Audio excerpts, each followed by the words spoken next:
सह्याद्रीच्या रांगेतील मुंबई पुण्याला कोल्हापूर बेळगावला जोडणारा ऐतिहासिक अभियांत्रिकी आणि नैसर्गिक दृष्टीने संपूर्ण असा घाट म्हणजेच खंबाटकी घाट. आपण आज याच घाटातून प्रवास करणार आहोत. चला तर मग आपल्या प्रवासाला सुरुवात करूया. घेऊन देवाचं नाव. वक्रतुंड महाकाय सूर्यकोटी समप्रभ निर्विघ्नं कर्मदेव सर्व कार्येषु सदा सर्वदा. गणपती बाप्पा मोरया. नमस्कार मित्रांनो. तर आता मी चाललोय खराडीपासून इचलकरंजीला. तसं दुपारचे वाजत आले आता 1:30-2 झाले असतील. जवळपास माझा 70-75 किलोमीटरचा प्रवास झाला. पण तरी पण अजून समोरचा व्ह्यू बघून कॅमेरा ऑन करायचं राहिलं नाही. तसा आज काय विचार नव्हता कॅमेरा चालू करायचं, पण इथं आल्यावर समोर बघते तर अजून दाट धुकं. म्हटलं आता कॅमेरा चालू करायला लागतोय. जायची गडबड म्हणून तसं काही ठरवलं नव्हतं बाबा जाताना ब्लॉग करूया किंवा नाही.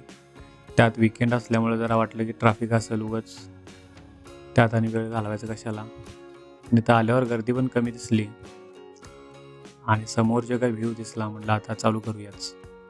खराब घाटात म्हणजे भारी वाटाले. वारं गार सुटले. दुपार झाल्यावर वाटेना, मस्त वाटायला लागले. त्यात ट्रॅफिक तर एकदम कमी आहे.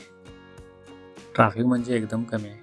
असं वाटलं होतं कुठं तर जाम बिम झाला असेल त्याच्या आयला अडकून बसते का काय. पण वेळानं बाहेर पडलो पण ट्रॅफिक नाही ते बरं झालं. नाहीतर मग ट्रॅफिक असतं घाटातच गेला असता अर्धा तास 40 मिनिटं यातच गेले असते बिनकामाची.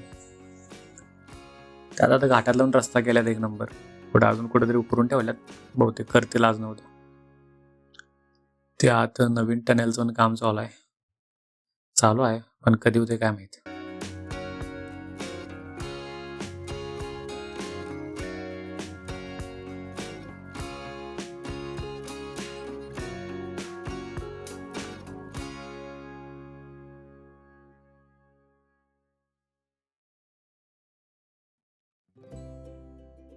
आयला तरी म्हटलं अजून गाडी कसं काय दिसायला बंद पडलेल्या.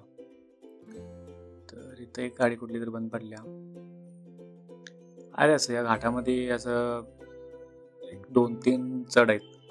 तिथं गाडीच चढत नाहीत. जे मोठी गाड्या असतात आपल्या मालवाहू किंवा कधी कधी जुन्या झालेल्या आपल्या राज्य परिवहनाच्या, चढतच नाहीत आणि त्या बंदच पडतात. आणि त्यांच्यामुळे बाकीचं मग ट्रॅफिकचं सगळं जाम होऊन जाते. त्यांचा जरा मग दुसऱ्यांदा पण होते. आहेत इथं 2-3 टर्न. सगळं नीट चाललेलं पण एक गोष्ट गणली ती म्हणजे माईक. घरला गेल्यावर व्हिडिओ बघितल्यावर कळालं की माईकच नीट कनेक्ट झालं नाही. मी बोललेलं तर त्यात काय आवाज आलाच नाही आणि गाडीचा आणि वाऱ्याचाच एवढा आवाज आला की काय बोलले ते कळलंच नाही. म्हणून आता परत एकदा व्हॉइस ओव्हर करायला लागले, परत एकदा रेकॉर्डिंग करून तेच त्या व्हिडिओला लावायला लागले. त्यामुळे जरा वेगळं वाटू शकते. व्हिडिओ एकीकडं आणि आवाज एकीकडं. जरा सांभाळून घ्या. असं नॉर्मली मी येताना कायम बघतो, म्हणजे गावाकडे जाताना किंवा पुण्याला जाताना ॲव्हरेज ॲटलिस्ट 4 लाल पऱ्या तर बंद पडलेल्या असतात हायवेला. 3 ते 4 कायम असतात. घाटात 1-2 असतात. पुढं मग लगेच साताराच्या अलीकडं काय म्हणजे कळत नाही. आणि वेगळं बघितलं असं जाता येतात, म्हणजे आपल्याच आगाराचं नाही, म्हणजे असं पश्चिम महाराष्ट्रातलंच नाही पण बाहेरच्या आगाराच्या गाड्या येतात. जसं जामखेड इकडे तिकडे नगरच्या त्या, म्हणजे तुम्ही 200 किलोमीटरपेक्षा जास्त प्रवास करताय आणि गाड्या कसल्या देत आहे. जरा चांगल्या गाड्या पण द्यायला पाहिजे लोकांना. म्हणजे लोक जर तिकीट काढून एवढं महाग बसायला लागले द्यायला पाहिजे. असं आधीमध्ये गाड्या पण बंद पडतात, गैरसोय होत्या. मग प्रॉब्लेम काय आहे की याची जबाबदारी कोण घेत नाही. त्याच्यामुळे सगळं चाललंय. कधी जाते तिथं पण जाते. तर आत्ता माझं कमीत कमी झाला असेल 70-75 किलोमीटरचा प्रवास. इथनं पण अजून मला 170 किलोमीटर जायचं आहे. आणि आता वाजले दुपारची तर मला वाटते अजून 2-3 तास 3-4 तास तर लागतील जायला. पण जर असा आजूबाजूला व्ह्यू असेल, झाडं डोंगर आणि मस्तपैकी हायवे, तर मग गाडी मारायचा कंटाळाच येणार नाही. असला रोड असला की मग दिवसभर गाडी मारायला मोकळं.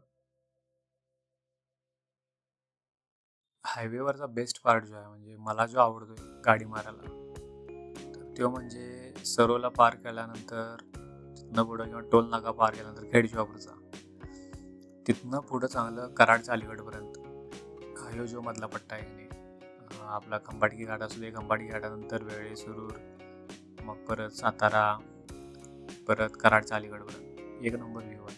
म्हणजे आजूबाजूला नुसतं डोंगर, पवनचक्क्या आणि मधली हायवेवरची स्ट्रीट लाईट एका मागोएक आणि सरळ रस्ता एकदम एक नंबर, लई भारी वाटतं. सेम तसंच पुण्याला जाताना पण कराडच्या पुढं आलं का नाही, हे जो मधला पट्टा आहे मग कवटेश, परत सातारानंतर परत आपला पूर्ण खेड शिवापूरचा टोल नाका येऊपर्यंत शिरवळ हे ते सगळं एक नंबर वाटते रस्त्यात गाडी मारायला. आणि आता ब्रिज पण झाल्यात नवीन, एक नंबर पळवायला मजा येते. खरी मजा जी आहे गाडी पळवायची ती सातारा पार केल्यानंतर खेड शिवापूरला येईपर्यंत कोण नसते काय नसतं आणि मजाच येते एक नंबर.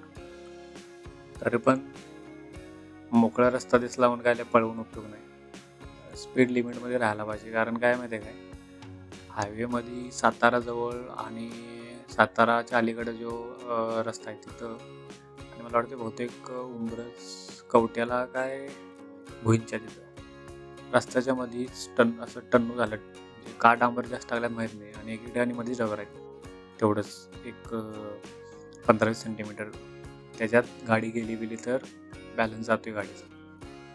बघ मारताना जरा सांभाळून बघू. आता इथनं अजून मला 160-70 किलोमीटर जायचं आहे. अजून किती वेळ लागतोय काय माहिती. पुढं कराडला जरा ट्रॅफिक लागत, ते कायम लागतंय. मजा येईल जरा एक नंबर. रस्ता असा असल्यावर काय, आणि वातावरण पण लय भारी आहे. म्हणजे दुपारचं ऊन असलं तर गाडी मारायचं होत नाही, लई बेकार ऊन लागते. आणि एकदम सकाळ लई थंडी असते. जास्त काय परत व्हॉइस ओव्हर करत नाही, कारण चांगलं मी सातारापर्यंतचा व्हिडिओ केलतो, पण काहीतरी घडलंच, जाऊ दे म्हणलं. आता बघू परत माईकची जुळणा होईपर्यंत काय इकडचं तिकडची जरा गाणी टाकतो. फक्त व्ह्यू बघा, चांगलं वाटलं तर काय जरा लाईक बिक केला तर बरं होईल. परत भेटूया मग. तोपर्यंत नाही, माईकची जुळणा करेपर्यंत असंच. परत बघू दुसरा एक व्हिडिओ टाकतो. आता व्हिडिओ तर आहेत लई टाकायची, पण कळण आता कसं टाकायचं. त्याच्या आधी पण मी लई रेकॉर्ड केल्यात, पण माझी आयडिया होती की बाबा जाता जाता असंच काहीतरी व्हॉइस ओव्हर करायचं. म्हणजे मोस्टली कसं होतंय, मंदिरांना ते जातोय तर तिथं आत मंदिरमध्ये कॅमेरा काढू देतो. डोक्यात असं होतं की बाबा माझे रोडचं किंवा जातानाच जे रेकॉर्डिंग झाले तिथंच त्या मंदिराची कथा किंवा इतिहास जे काय असेल, त्याच्या ज्या कथा असतात पौराणिक कथा, तर त्या सांगायच्या आणि म्हणजे व्हॉइस ओव्हर करून टाकायचं. तसं मला टाकायचं खरं. जर बघा म्हणजे तुम्हाला जर चांगलं वाटलं, हा व्हिडिओ चांगला वाटला असाल आणि तसं टाकू, तसं मला टाकू वाटलं तर मी टाकतोच. पण हा व्हिडिओ जर चांगला वाटला तर सांगा, तसं म्हणजे जरा धाडस येईल अंगात. आणि जरा काय म्हणतात ते धाडस होईल माझं पण तसं व्हॉइस ओव्हर हे ते काहीतरी रेकॉर्डिंग करून टाकायचं. कारण माझ्या आहेत आता 2-3 व्हिडिओ मी तशी रेकॉर्ड करून ठेवल्यात, पण टाकली नाहीत अजून. जसं आपलं थेऊर गणपती आहे किंवा कोपेश्वर मंदिर किंवा आपला कापूरहोळचा घाट, पण टाकलं नाही कधी. कारण काय होते, कसं करायचं कळणं झालं पहिलाच. म्हणजे पहिला कसं होतं, कॅमेरा लावला बाबा व्ह्यू आला का नाही, माईक बसला का नाही, बोलायचं काय करायचं. त्याच्यामुळे जरा अजून नवीन असल्यामुळे हे वाले चालायचं. बघू हळूहळू शिकत टाकतो. तसं का आम्ही म्हणजे काय म्हणतात ते प्रोफेशनल इन्फ्लुएन्सर किंवा कंटेंट क्रिएटर किंवा ब्लॉगर नाही, आणि ना आम्ही काय म्हणतात ते प्रोफेशनल रायडर आहे. आम्हाला जसं गाडी शिकवली गेली असं मारत आलो तसं मारत आलो आहे, आणि जे काय बोलू वाटतं ते बोलतोय. बघा जर चांगलं वाटलं तर सांगा, जे काय वाटतं ते कमेंटमध्ये सांगा. परत पुढचा व्हिडिओ टाकल्यावर भेटूया. तोपर्यंत जय महाराष्ट्र.